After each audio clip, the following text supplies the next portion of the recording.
Hi, my name is Zach Weldon. I am the current APA Vice President. I have been a professional farrier for 11 years now. The APA asked me to do a small video on hoof care management.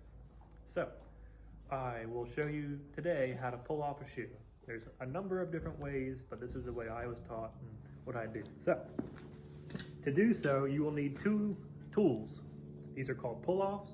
These are called crease nail pullers.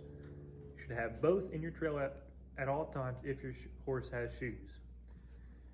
They don't need to be expensive. They can be cheap. It doesn't matter, just as long as you have them. That's the most important part. Whether the horse's shoe is sprung, is twisted, is loose, whatever, have these two tools on hand. But before that, the most important thing you can do for your horse is to have a qualified and knowledgeable farrier working on your horse.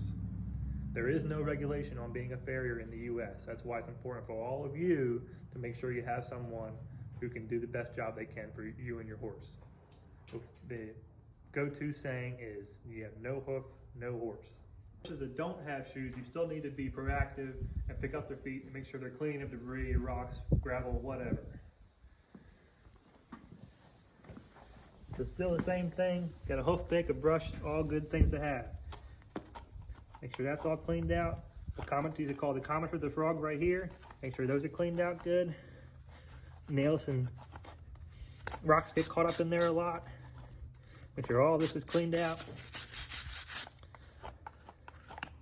Don't be afraid to get down deep in there unless your horse has some issue. There's plenty of room to go.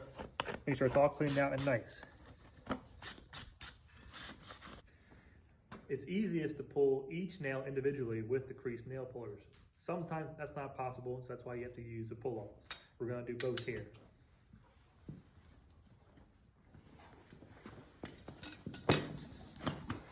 So I'm going to put the tool all the way down to the shoe and pull straight down. Go each one individually if I have to.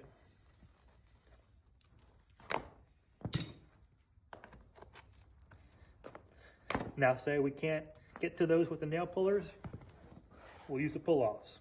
I'm gonna come right here, put it together and pull straight down. Over here, pull straight down. Now come here, pull to the side, again straight down.